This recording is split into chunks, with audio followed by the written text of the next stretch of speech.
உலகம் யாவையும் தாமுளவாக்கலும் நிலைபெறுத்தலும் நீக்கலும் நீங்களா அழகிலா விளையாட்டு உடையார் அவர் தலைவர் அன்னவர்க்கே சரண் நாங்களே.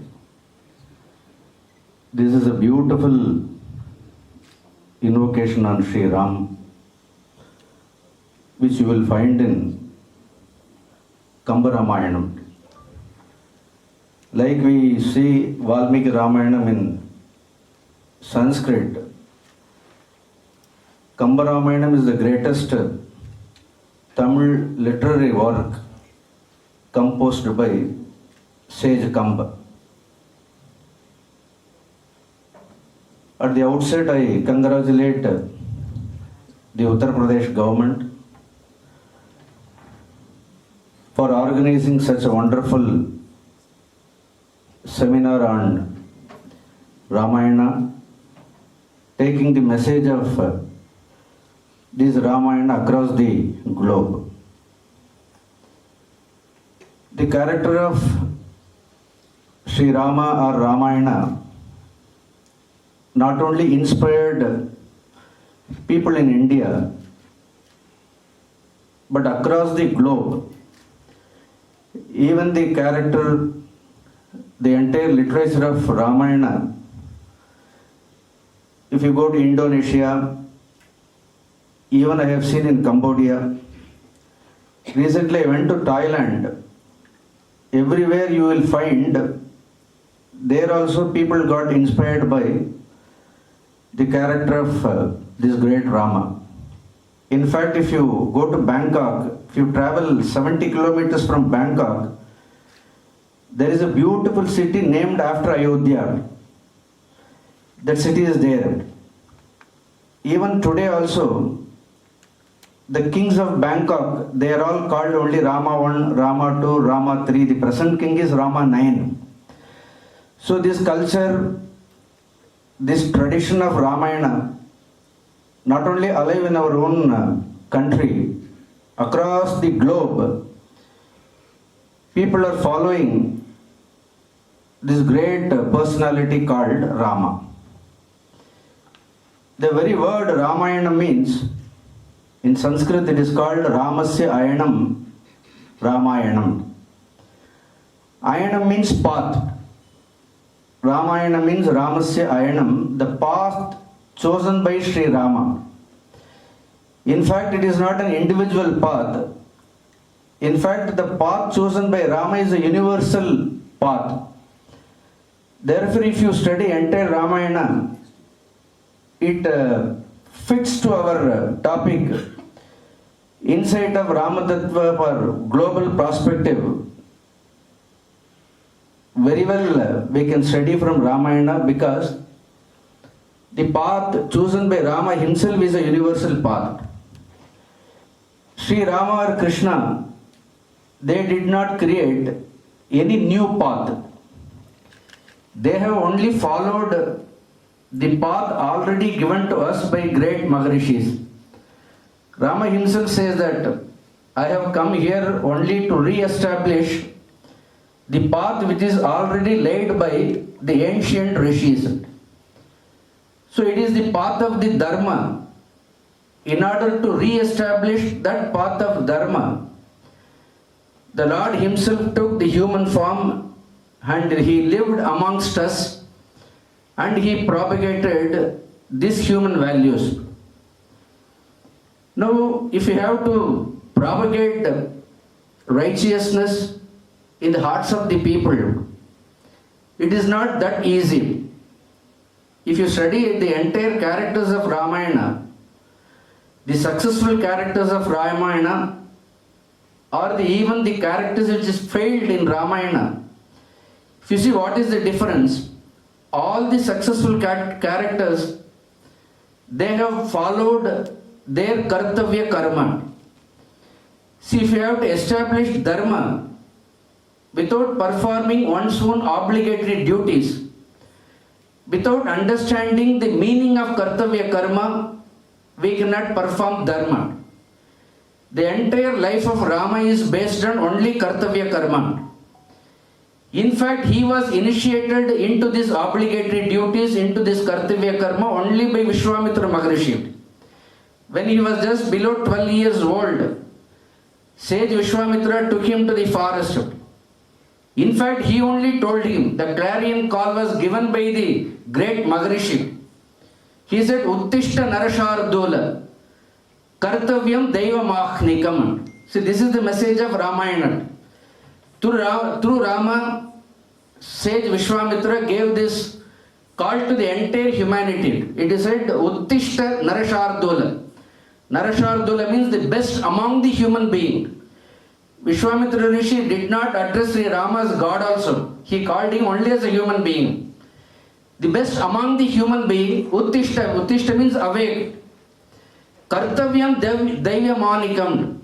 See, there is a Kartavya Karma. We have to establish this dharma in the minds of people by destroying the adharma. So one has to wake up. One has to awaken to this reality. This is the entire message of Ramayana. But sitting at one place without facing any challenges, without taking any pain, it is very difficult to establish this dharma. If you see throughout his life, exactly we do not know Rama physically how many years he lived. Though Ramayana says he lived for 10,000 years. But then he would have, like any other human beings, he would have minimum lived 70 to 80 years, he would have lived on this earth. Some places it is said he lived for 56 years, some places we find 62 years, but he continues to live in the hearts of the people. In order to establish dharma, one has to walk. He travelled all the way from Ayodhya. He came up to Sri Lanka just by walk. But then while returning from Sri Lanka, he went by Pushpaka Vimanam. But all the way from Ayodhya to Sri Lanka, if you study the entire Ramayana, he only established that righteousness in the hearts of the people. He had unshakable faith and belief in truth. There is one important incident in Ramayana, an important event that took place in Ramayana, which just I wanted to narrate, and with that I wanted to conclude. There was a conversation between Sri Rama and Japala Muni. I don't know whether you heard about this name. This Japala Rishi, in fact, he was a Charvaka. This Charvaka philosophy was there even in Treta Yuga, not only in this Yuga. There were a set of people, they never believed in God, the existence of God. Not only they believed in existence of God, they never believed in dharma, adharma, righteousness, unrighteousness. They have not worried about papa or punya. They only propagated the life of only pleasure. They always believed human beings have only one life. There is no rebirth. There is no need to worry about papa or punya. Man need not follow dharma, adharma. Whatever life has, provided an opportunity, whatever the opportunity given to us, we have to just, enjoy life out of it. We need not worry about dharma. This kind of a Charvaka philosophy, not believing in any righteousness, not believing in God, was existing even during Ramayana period. This Japala Maharishi, when Lord was in the forest, he goes to Ramachandraji and he says that you don't worry about dharma and adharma. Don't worry about papa and punya. Who is father? Who is your mother? Don't hold on to this kind of, sentiments. There is no need for anyone to believe the words of their father. One need not follow the words of the father. The kingdom has fell on your hand. Now why are you left? Why do you leave everything and taken to the life of this kind of a renunciation? Go back. Don't worry about papa, punya, dharma, adharma. The kingdom is given to you. Don't worry about your father. Don't worry about your brothers, all that. It belongs to you. Just go and enjoy the kingdom. Whatever has come to us, people should not worry about others. They should live on their own life, and the life is meant to enjoy. This is called the philosophy of convenience. Today, most of the people are living only this philosophy of convenience. We are not worried about the fellow beings. We are only trying to grab everything for our own, for the personal sake, and we try to live a life of utter selfishness. This philosophy of selfishness, not to worry about others, not to bother about others, not to pay attention to dharma or adharma, was there, existed even during the period of Japala Muni, period of Ramayana. Then when, see, it is a lengthy argument, Japala Muni tried to convince the Ramachandra Murti there is no Satya and all, there is no truth, there is no falsehood. These are all the inventions of all people who really do not know the actual truth. Life gives only once an opportunity for a human being, he should enjoy it. At that time there is a beautiful shloka Ramachandra ji says, in this world, the highest dharma is only following the truth. Then he tells to Japala Muni, Satyameva Ishvaro Loka. I don't know who has taught you this philosophy. We follow the ancient philosophy of the rishis. Satyameva Ishvaro Loka. In this world, the highest truth is God. There is no other God than the truth. If a person, believes in truth, if he has unshakable faith in truth, in fact, he represents God. Satyameva Ishvara Loke. Satya Dharmaga Sadashraya. Even all the values, all the virtues, all righteousness, they find their root only in truth. You remove truth.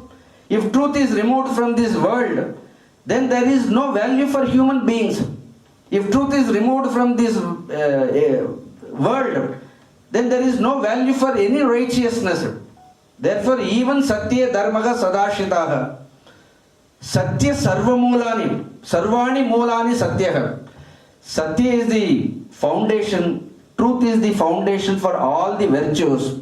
Satya Nasti Param Padam. There is no greater abode. There is no greater thing than truth. My mind always follows the truth.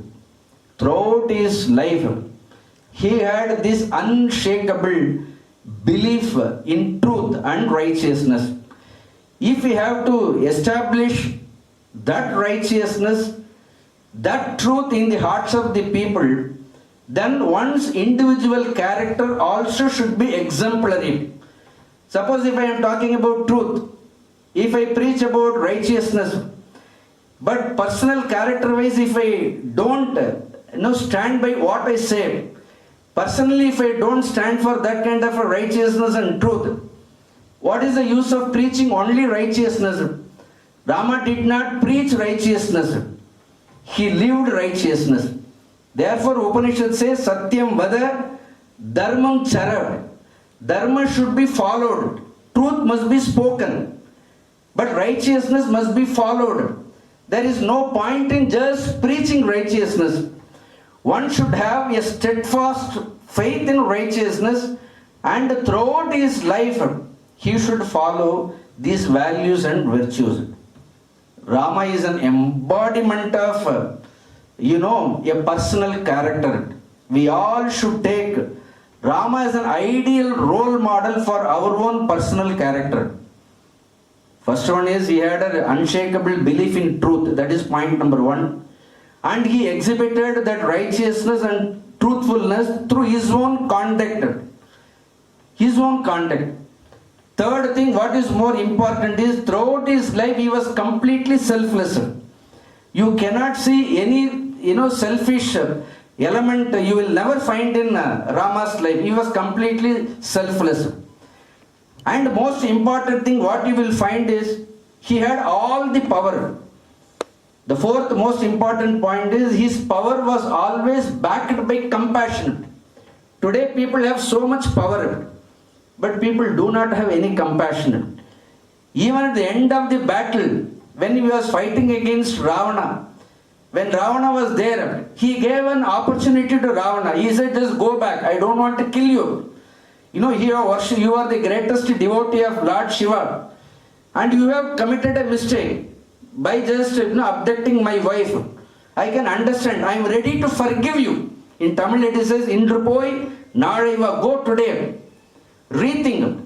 Introspect your own activities. I will give you time. I will forgive you. It is all human errors. Go back. I don't want to just punish. Generally when people have power, they only try to exploit that power. They try to, use that power. That Rama's power is always endowed with great compassion. Even to Ravana, he told, just go back. You have whole night. Think. Even right now, if you just give back my wife, if you repent for the actions which you have performed, I will forgive you. I will give back my kingdom, your own kingdom to you. I am not interested in fight. The fourth wonderful quality Rama exhibited is his compassion with the power. Another most important thing is, he is a great leader also. Generally, it is said that a leader should lead from the front. But as a leader, he never put himself, up front always. He was leading, but he gave space to everybody. If you read Ramayana, every guy, he understood the capability, they understood the ability and the roles and responsibility of each character.